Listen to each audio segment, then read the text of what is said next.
teniente, que se van a mantener institucionales, van a hacer lo que la Constitución diga, pero no tienen un liderazgo efectivo dentro de la Fuerza Armada Nacional, y ese liderazgo tendría que ser complementado con una acción contundente o con una acción específica o con un objetivo claro del liderazgo político del país, y en eso estoy completamente de acuerdo con Roberto Carlos.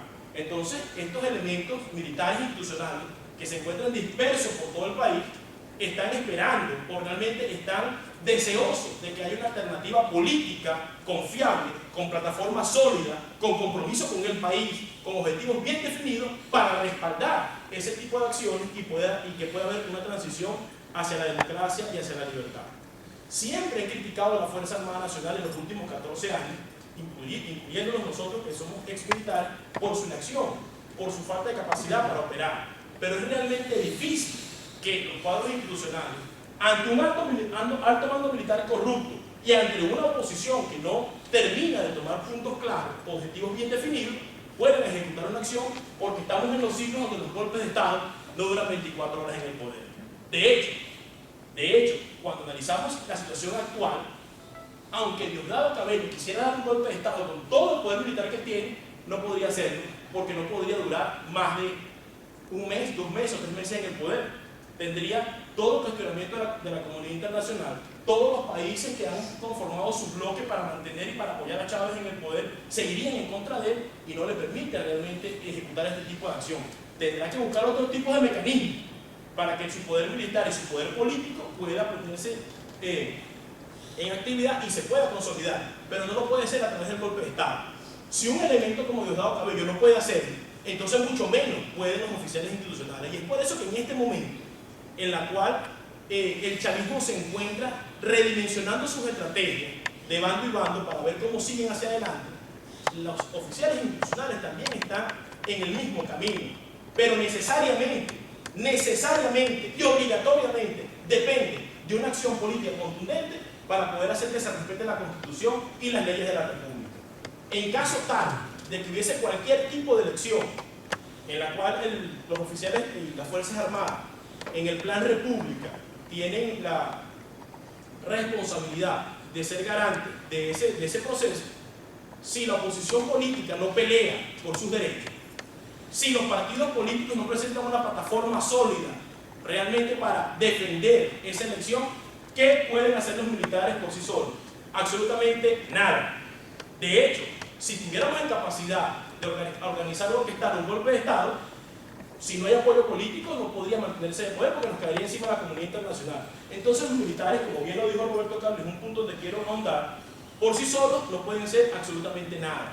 Hay un 70% que está descontento con lo que está pasando.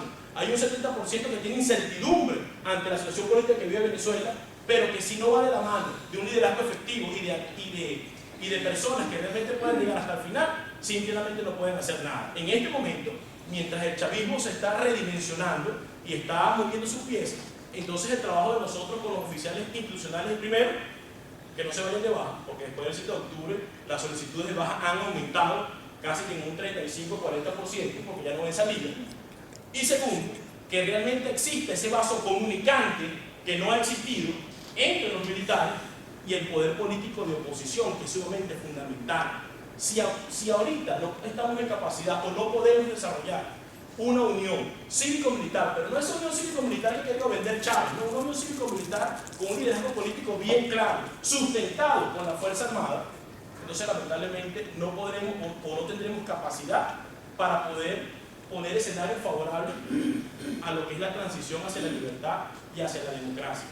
Hasta ahora, lo que hemos sentido durante 14 años ha sido un distanciamiento de los partidos políticos y de los líderes políticos, un antimilitarismo que no tiene sentido, porque no han entendido que en Venezuela no puede existir democracia y no puede haber un cambio si no está sustentado y respaldado por los militares institucionales, que son los que van a hacer que se respete la Constitución, que son los que van a mantener el orden dentro del país, que son los que le van a devolver la seguridad a Venezuela y son los que van a enfrentar todos los flagelos como la corrupción y como el narcotráfico que está carcomiendo a nuestro país en este momento. Ese concepto no se ha entendido, y hasta que eso no se entienda, y hasta que eso no se desarrolle, y hasta que eso no se amalgame como una estructura, lamentablemente no puede haber un cambio, porque los militares por sí solos dijo Roberto, no pueden actuar, y mucho menos en este sitio, en la cual los golpes de Estado han sido condenados, la presión internacional es sumamente fuerte a la hora de que se ejecute una acción de este tipo, y nosotros no tenemos capacidad pues, para mantener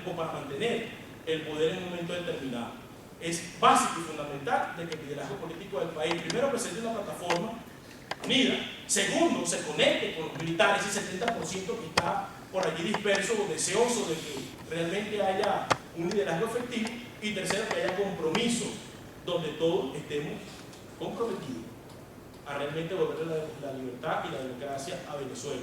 Los militares por sí solos no podrán hacer nada, y aunque Chávez se muera o aunque Chávez se inhabilite, aunque haya una reforma constitucional o aunque no la haya, en Venezuela no va a haber cambio sin la participación de los militares, porque los militares son la policía de la Constitución Nacional. En cierta forma, por su inactividad, los militares son los que han mantenido a Hugo Chávez en el poder, y los militares son los que podrán en un momento determinado inclinar la balanza para que Venezuela pueda recuperar la libertad y la democracia, de tal manera que el mensaje claro, ¿verdad?, al liderazgo opositor es que haga una plataforma sólida, pero se comunique con ese estamento militar que en este momento se encuentra acéfalo, se encuentra sin dirección, y de seguir así lo que vamos a tener son más bajas, más oficiales saliendo de Venezuela y más oficiales abandonando el estamento militar que en un momento determinado pudiese apoyar una solución para todos los venezolanos. Ese es el cuadro que se presenta en la actualidad, y es lo mismo tanto para la ausencia de Chávez como para una reforma constitucional, que era realmente el tema que íbamos a plantear, porque pensábamos que de Chávez seguir en el poder, lo que se iba a buscar era reformar la Constitución, ¿verdad?, para que Venezuela fuera un Estado socialista, para meter constitucionalmente el concepto de las comunas y para cambiar el artículo de la Constitución que podría permitirle al vicepresidente mantenerse en el poder. Entonces el escenario sigue igual, y la situación de las Fuerzas Armadas sigue igual, dividida en tres grandes bloques, de los cuales el más poderoso es el de los institucionales, pero es el que está más disperso. Y la única forma de amalgamar esa estructura es con un liderazgo político efectivo y con una comunicación con ese estamento como parte de un gran proceso de cambio en Venezuela. Buenas noches.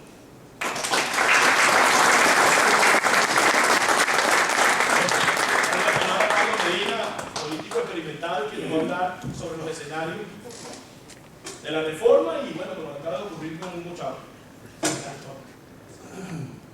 Primero agradecer a los organizadores y la presencia de esta noche. De verdad.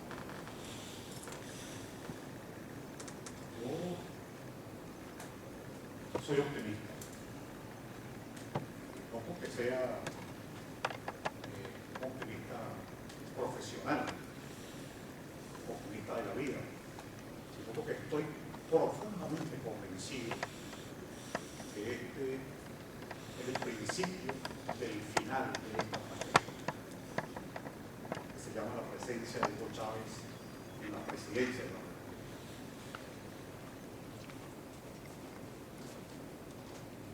Recientemente, y además estamos aquí, entre otras cosas, por la situación que está viviendo el país. Lo de la rueda de prensa del día sábado en la noche, previo a la rueda de prensa, en Valencia, en el estadio José Bernardo Pérez, un juego de pelota donde en Magallanes derrotó a mi equipo, los Leones del Caracas, en Magallanes. Y me han pasado 5 derrotas seguidas, y bueno, y ganó esa vez. Pero hubo algo muy interesante, es que en una parte hubo, o se produce, bulla, escándalo. El juego terminó a las 9 de la noche. Se inició la cadena. Y Chabela termina a las 10 de la noche. A las 10 de la noche comenzaron los cohetes en Caracas. Yo estaba en ese, antes de que terminara, yo comencé y hice un tweet. Yo escribí: ha comenzado la falta, con el perdón aquí de una magistrada, ha comenzado la falta temporal que pueda transformarse en una falta absoluta. antes de que él culminara. Inmediatamente llega la información de que los Teques están disparando cohetes. Yo hago otro, mire, ¿qué saben ustedes? No, no, es que también es en Katia, es en el Paraíso, es no sé qué parte, en Valencia, en Maracay, en San Diego. Pero ¿quién no le dio lanzar esos cohetes? Eso fue inmediatamente. Y no era el Magallanes. Entonces, ¿por quién tomaron las campanas esa noche? Evidentemente, por Hugo Chávez. Y simplemente, lo que se ha hecho en Venezuela es postergar el problema Hugo Chávez, que se ha debido resolver el 7 de octubre, que lo hemos venido arrastrando desde el 11 de abril del 2002, y que en forma consecutiva, en cada escenario, siempre hay un obstáculo que se llama los Teodoro Pekov. En el 2004, en el 2006, lo que contó Roberto en el 2007, o en el año 2010, que habiendo ganado la elección parlamentaria tenemos menos diputados. En fin, hay un problema que simboliza a Teodoro y que alrededor de él hay una serie de dirigentes que han obstaculizado la salida, como ocurrió el 7 de octubre en la noche. Yo, por ejemplo, considero que el 7 de octubre no fue un fraude.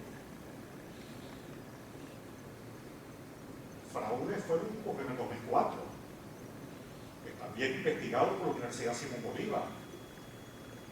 Fraude fue el único en el 2006,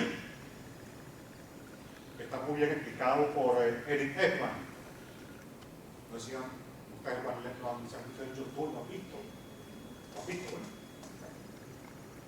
El 7 de octubre ocurrió otra cosa, más allá del fraude. Fue un acto de fuerza, porque entre el 2006 y el 2012 ocurrió un acontecimiento sumamente grave, y es que Hugo Chávez, con la ley habilitante, reforma la ley orgánica de las Fuerzas Armadas, se declara militar activo y comandante efectivo de las Fuerzas Armadas. Y nosotros escribimos en este año una carta a la presidenta del Consejo Nacional Electoral, Tibisay Lucena, en el Nuevo País, diciéndole: Hugo Chávez no puede ser candidato porque es militar activo, y su inscripción colide con el artículo 230 de la Constitución, que señala que ningún militar activo puede optar a cargo público alguno. Y le envió una carta al secretario general de la OEA, y luego militares fueron retirados, fueron al CNE y fueron a la Fiscalía. Él no podía ser. ¿Y qué dijo Teodoro en un programa de televisión? Dijo lo mismo. Es decir, Hugo Chávez es un militar activo, ¿verdad? Y habló de eso. Pero eso lo va a resolver Diosdado Cabello. Y le echó el muerto a Diosdado Cabello cuando era el CNE, que tenía que impedir esa candidatura. Pero se inscribió. Y luego un militar activo, comandante en jefe de las Fuerzas Armadas, en el transcurso de la campaña, varias veces dijo: si yo pierdo, habrá guerra civil, sobreviene la guerra civil, si yo pierdo. Lo digo como en 4 oportunidades. Y al candidato, varias veces, Leopoldo Capriles, lo obstaculizaron, que si no haya sido Bolívar, una violeta, una gente que sale de una parte, que si va por Cabello, tiene que llegar una lancha.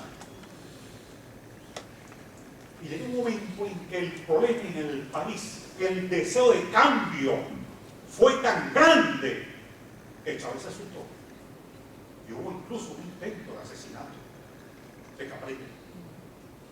A mí me llega la información, un sábado, eso fue un mes antes, me llega la información, y yo, un tipo serio, yo estaba por Canicuado, organizando a la gente, y me llama un tipo que, buena fuente, ¿no? Como dicen los periodistas. Y voy a reunir con él como a las 10 de la noche y me da la información de que el día siguiente, en la caminata por la Pastora, Lince, Katia, tiene asesinado. Yo le mandé el mensaje, no a él personalmente, porque él es imposible de conectarse con él. En la campaña hubo nunca manera. Solo envié al jefe de comando de campaña y le dije, mira, la decisión está tomada, y lo puse en mayúscula.